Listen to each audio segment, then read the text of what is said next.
गोळ्या औषधांनी हे ते.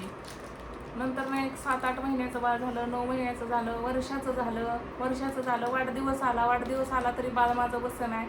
गावाकडे कुठं गेलं की बायका म्हणायच्या तू त्याला बसवत नाही, तर त्याला उठवत नाही. त्याला म्हणजे मला पण असं वाटायला लागलं की मी खरोखरच जरा म्हणजे आई म्हणून जरा कुठं तर कमीच पडते. ह्याला बसवायला उठवायला मला येईनाच आहे. म्हणजे नमस्ते करा दादू. नमस्ते करा दादाची. मी आता कागद गोळा करून ठेवले ती बघा आमच्या. आम्हाला काय बोलायला नाही आलं की नमस्ते असते. नमस्ते. आणि ही साहित्य आमच्या घरात खेळणी चंद्राची आणि आमच्या दादाची पहिल्यापासून कागद आणि खजिना आहे. सकाळीच आजी म्हणत होती ही अर्जुनचा खजिना आहे आणि खजिनाच आहे त्याचा. आपल्याला कसं काय काय काय काय आवडतंय तसं त्याला ते कागदच आवडतं. बरोबर जायचं. हा. आणि दारात आता अंगणात गेलं ना तर तेवढंच खजिना आहे ती. ठीक आहे. सारखीच कागद असतात कुठं. बेडच्या कोपऱ्यात हे टाकलेले असतात ते तर आम्हाला काढताच येत नाही. म्हणजे मला तर वाटतंय आता बेड मला हलवता येत नाहीत काय नाही. तर बेड जर चुकून इकडं आता बेड एवढं जड आहे ते बनवून घेतलेलं. ती जर बेड हलवण्याचा प्रयत्न केला आणि काढायचा जर केला तर असं वाटतंय पलीकडे आता काय उकडा साठलाय का काय कळलं नाही मला. प्रयत्न हात पण घालता येईल आता काढावं बोलते एक दिवशी. काय करायचंय? हा गौंडरेला जायचंय. पण आता शांत बसला तर तुला गौंडरेला नेणार आहे. रोज एका गावाचं नाव आठवलेलं असतं, रोज एक माणूस आठवलेला असतं आणि त्याला त्या गावाला ते घेऊन जायचं असते. आता रोज कुठं जायचं 200-300 किलोमीटर कुठलं पण आठवलेलं असते गावाकडचं ते. हा जायचंय पण शांत बसला तर तू नेणार आहे. कोण आहे म्हणजे आजी आहे गावाकडे? हा सोमा बापू गावाकडं तिकडं जोरायचं आठवलेलं दिसते. हा ते काका बिका सगळे आठवते तिकडचे. तर मेन मुद्दा असा आहे की अर्जुनचा जन्म कसा झाला, त्याला काय प्रॉब्लेम झाला, त्याचं काय अडचणी आल्या, त्याला कसं सांभाळलं, त्याचं काय काय झालं हे जरा सगळ्यांशी शेअर करायचंय. पण ते आता जरा टाइम असेल त्यावेळेस करूया. जरा प्रॉब्लेम आहे असा पण आमचा. एक 5-10 मिनिटं काढायचं म्हणलं ते नीट बोलू देत नाही. बाहेर गेलं तरी सांगायचं म्हणलं तर बोलू देत नाही. पहाटे 4ला उठले, 4 वाजल्यापासून आम्हाला दोघांना झोपू दिलेलं नाही. असं चलवून काय कर, चहा कर, पाणी कर, काय कर असं चालू असतंय. बसत नाही. आणि तू आता गुपचूप बघ व्हिडिओ चालू आहे ना आपला. व्हिडिओ चालू आहे ना. शांत बस. तू छोटं बाळ होतं ना, छोटं बाळ त्यावेळेस तू कसा होता ती सांगणार आहे मी. तुला ऐकायचंय का? ऐकायचं म्हणतो नुसतं. काय कळतंय का तुला? बस नीट बस. छोटं बाळ असताना सांगते मी कसा होता अर्जुन आमचा. तर अर्जुन जन्मला आणि अर्जुन अशा पद्धतीने जन्मला की अर्जुनच्या डिलेव्हरीच्या म्हणजे अर्जुनच्या वेळेस डिलेव्हरीला ज्यावेळेस गेलते त्यावेळेस त्या मॅडम तिथं नव्हत्या. मग त्या नसल्यामुळं मला दुसऱ्या डॉक्टरांकडं रेफर करण्यात आलं. मग तिथं माझी डिलेव्हरी झाली. तर तिथं माझी नॉर्मल डिलेव्हरी झाली. पण असा प्रॉब्लेम झाला की बाळ ऑक्सिजन पुरवठा कमी झाला, त्याला बाळ गुदमरलं गेलं, त्याला ICU मध्ये ठेवण्यात आलं. काचेत ठेवल्यामुळं त्याला मग माझं त्याला आणि माझी कंडिशन वेगळी झाली. म्हणजे मला ऑक्सिजन वगैरे कमी पडायला लागला. नंतर ना सलाईन हे ती चालू. तोंडात घालू नको ते. हे बघ तुला दुसरा कागद देते, हा घे. आणि त्याला ICU मध्ये ठेवला मी. म्हणजे डॉक्टरांनी नेला. तर माझे वडील तर त्यांनी तर सांगितलं होतं की म्हणजे जवळजवळ संपलंच आहे बाळ, त्याला आता ही मारो बिरो नका पाठीतले. पण नाही म्हणले डॉक्टर, आहे म्हणले व्यवस्थित. आणि नंतर ना एक थोड्या वेळाने 5 मिनिटांनी रडायला लागलं. मग रडायला लागल्यावर नंतर ना डॉक्टरांनी, बालरोग तज्ञ होते, त्यांनी ICU मध्ये त्याला ठेवलं, काचेत वगैरे त्याला ऑक्सिजन ही लावला. मग आम्हाला वाटलं म्हणजे नॉर्मल व्यवस्थित होते. आता एक 8-10 दिवस ठेवलंय चांगलं. 10-20 दिवस 20-एक दिवस तर असेल त्या ह्याच्यात ह्या बालरोग तज्ञांच्या दवाखान्यात होतं ते. आणि मी वेगळीकडे होते. मी वेगळ्याच दवाखान्यात मला ऍडमिट केलेलं. म्हणजे आहे त्या डिलेव्हरी झालेल्या त्या पण हॉस्पिटलमध्ये मला परत ठेवलं नाही. नंतर ना दुसऱ्या हॉस्पिटलमध्ये ही केलं कारण कंट्रोलच्या बाहेर चाललंय म्हणून. म्हणजे नशीब चांगलं म्हणायचं आमच्या दोघांचं बी, दोघं बी व्यवस्थित राहिलो ती. आणि त्याचं असं झालं की मग नंतर ना त्याला काय झालं, गरम व्हायला करा की फॅन चालू करा. मग नंतर ना असं झालं की त्याला नंतर सोडला, डॉक्टरांनी सोडलं, घेऊन आलो घरी. बाळ छान आहे, दिसायला देखणं पान होतं, लहान असताना गोरं गोरं छान दिसायचं, नाक अगदी मस्त उचलून होतं. मग घरी आलो, घरी बसायचं, शांत शांत वातावरण करतं का तुला? शांत. कधी 4 वाजल्यापासून चालू आहे आपलं, जिकडे जायचं तिकडे जायचं, शांत राहायचं आता बरं का. आगाऊपणा करायचा नाही, पप्पांना त्रास द्यायचा नाही. पप्पा जावा मग, तुम्ही जावा मग. तर अर्जुनला घेऊन आम्ही घरी आलो माहेरी माझ्या. मग तिथून त्याला ट्रीटमेंट ही चालूच होती, म्हणजे गोळ्या औषधं वगैरे तिथल्या डॉक्टरांच्या चालूच होत्या, ती काय बंद केलेल्या नव्हत्या आम्ही. नंतर एक 5 महिने राहिले मी तिथं.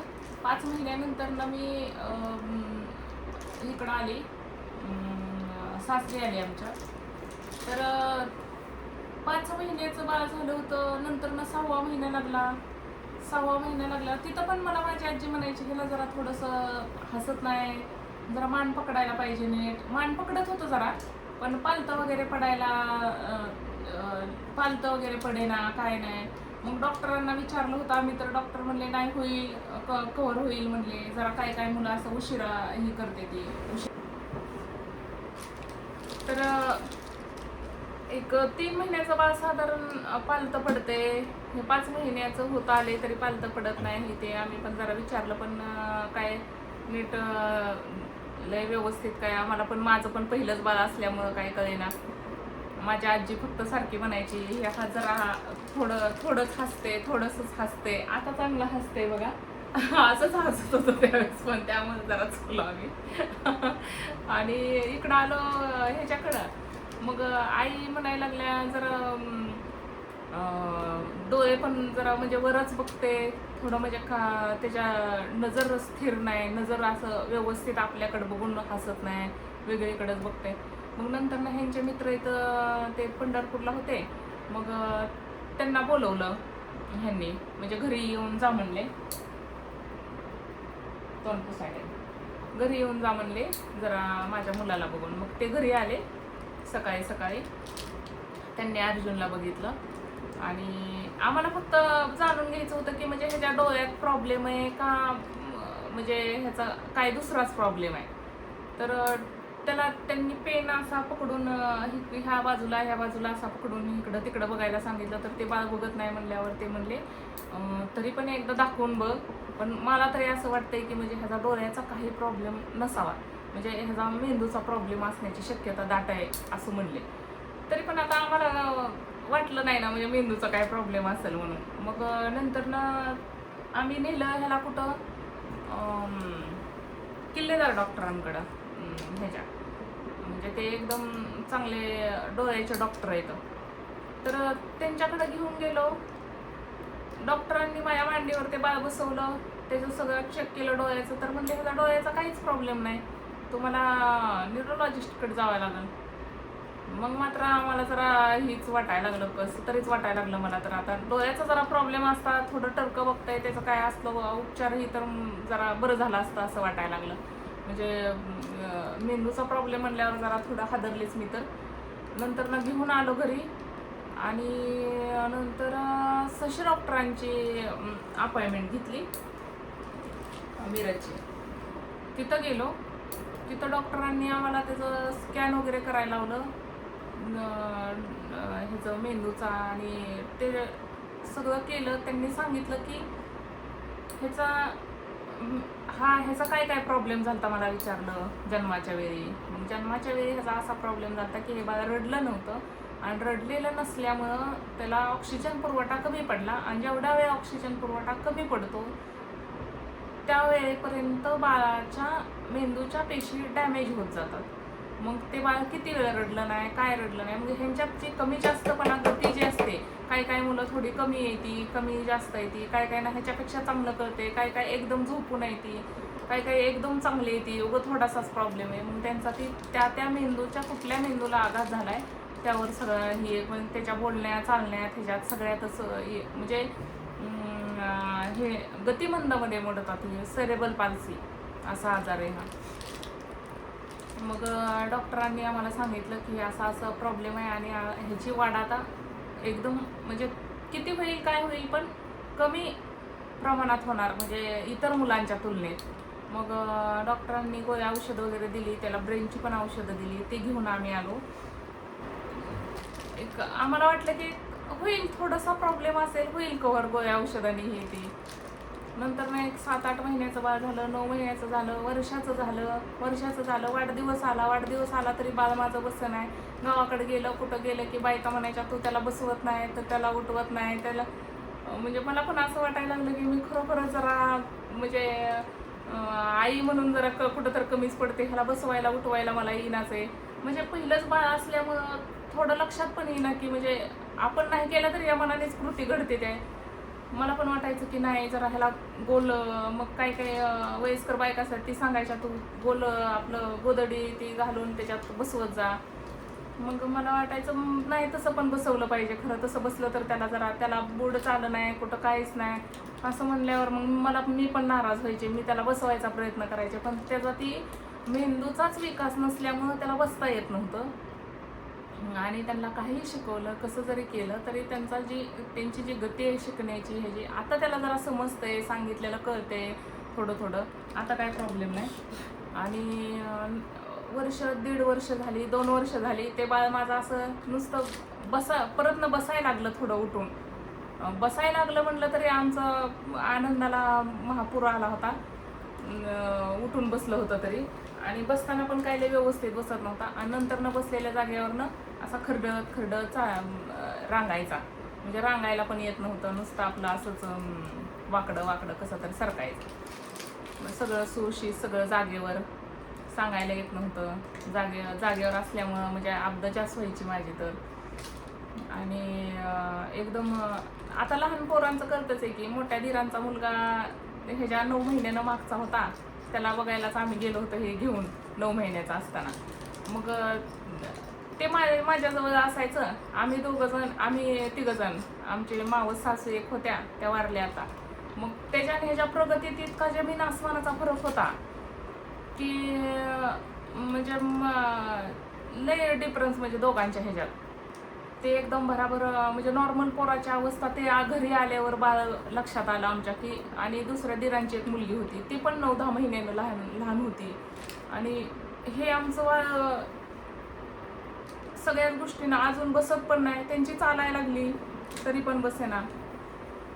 मग त्याला आम्ही डॉक्टरांकडे ट्रीटमेंट चालूच होती. नंतर किती वर्षाचा, 3-4 वर्षाचा असेल. मग जरा चांगलं म्हणजे असं थोडं कळायला लागलं होतं त्याला. आणि शाळेत वगैरे नेऊन बसवायचे, मीच बसायचे, म्हणजे दिरांच्या मुलाला आणि ह्याला दोघांना घेऊन बसायचे. तर एवढं हुशार होतं की म्हणजे नंतर थोडं चालत होतं, कसं तरी का होईना पण असं लटपटत चालत. बाईकडं पाटी वगैरे द्यायचं, माझ्या पाटीवर लिहून दे म्हणायचं, आमच्या वीराच्या पाटीवर लिहून दिलं म्हणजे रडायचं कळत होतं, पाटी घ्यायची कळत होती आपली.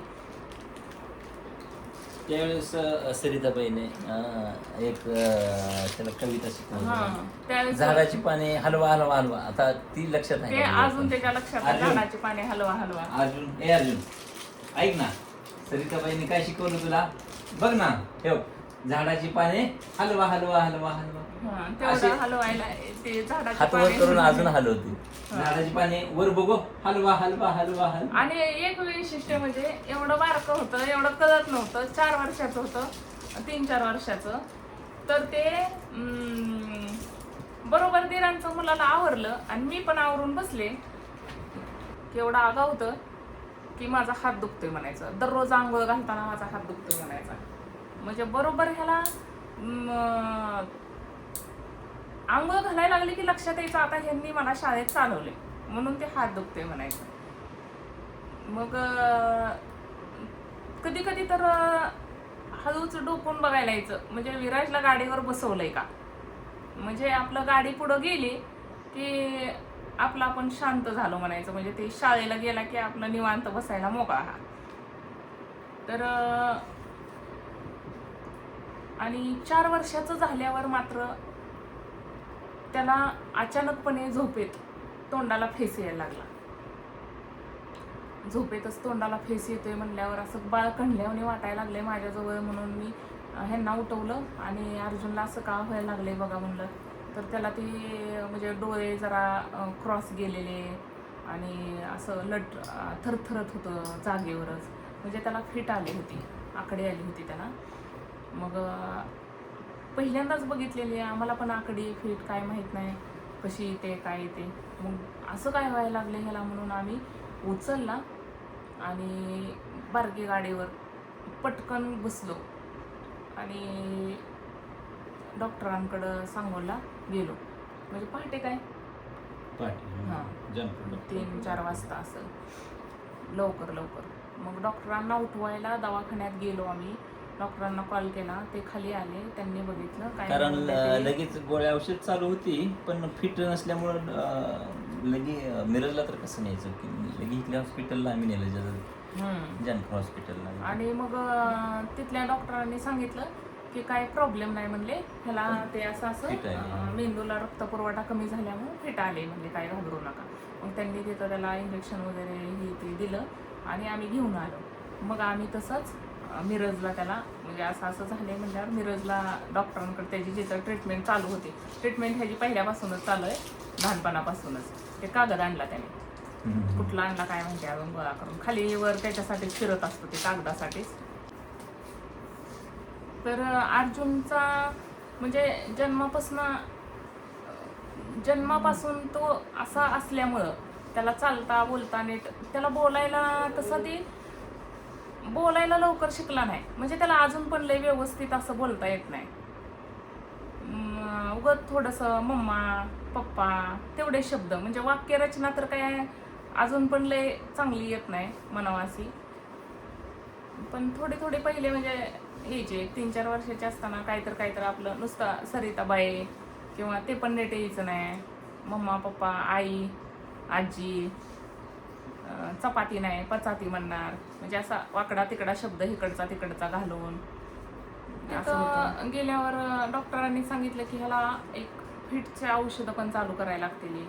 मग त्याला वालपारीन वगैरे चालू केला. तेव्हापासून म्हणजे जन्मापासूनच जवळजवळ त्याला औषध गोळ्या मी आणि ती आणि औषधं अशी ते रचनाच ठरलेली. पण ते कंट्रोलमध्ये आलाय आणि आता सध्या पण कंट्रोलमध्ये. जरा मध्ये आधी कधी गाणं बिघडतं, पण डॉक्टरांच्या सल्ल्यानं आम्ही त्याच्या औषध गोळ्या कमी जास्त करतो. आणि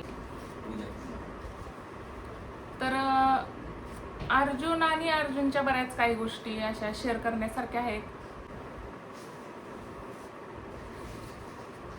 अर्जुन, चंद्रा, इंदिरा ह्यांच्या बऱ्याच काही गोष्टी त्या मी हळूहळू तुम्हाला एक थोड्या शेअर करत जाईन. एवढा वेळ पण नसते, त्याला काहीतरी भूक लागलेली असते. आता काहीतरी भूक लागली त्याला, तर मी ह्याच्या पुढं पण जेवढं काय आठवलं मला तेवढं मी तुम्हाला सांगत जाईन. तर आणि विशेष म्हणजे त्याच्या रील्स, त्याचे व्हिडिओ कधी आणि केव्हा कसे बनवायला लागलो आम्ही किंवा का बनवायला लागलो. म्हणजे रील्स बनवायचं आमच्या अजिबात डोक्यात नव्हतं त्याच्या, किंवा व्हिडिओ बनवायचं बी डोक्यात नव्हतं. आणि त्याच्या व्हिडिओ आणि रील्स कशा बनवल्या आणि कशामुळं चालू केल्या आणि नंतरनं ते आता कंटिन्यू कशामुळं चालू ठेवणार आहे हे नंतरनं मी पुढच्या ह्याच्यात सांगेलच मी तुम्हाला. तोपर्यंत धन्यवाद. तुम्ही सगळ्यांनी खूप छान सपोर्ट केला आहे, त्याबद्दल सगळ्यांचे मनपूर्वक आभार. अगदी सगळे मला कमेंट करणारे, सगळे लाईक करणारे, सगळे माझ्या असं एक फॅमिली तयार झाले असं वाटायला लागले. एवढ्या सगळ्यांनी सबस्क्राईब केलं आहे चॅनल, फॉलो केलं आहे. एवढं 1-1.5 लाख फॉलोअर्स नुसते फेसबुकला झालेत, 16-17 हजार ह्याला झालेत इंस्टाग्रामला. आणि एवढा 2-3 महिन्याचा कालावधी एवढा यशस्वीरित्या पार पाडायला आम्हाला असं अजिबात वाटलं नव्हतं, किंवा हे व्हिडिओ बनवायचं बी डोक्यात नव्हतं. आणि हे कसं झालं तो एक प्रवास आहे, ते पण मी तुमच्याबरोबर शेअर करीन. तोपर्यंत धन्यवाद. आणि व्हिडिओ आवडत असतील लाईक करा, सबस्क्राईब करा आणि असाच तुमचा सगळ्यांचा सपोर्ट माझ्याबरोबर अर्जुनबरोबर राहू द्या. धन्यवाद.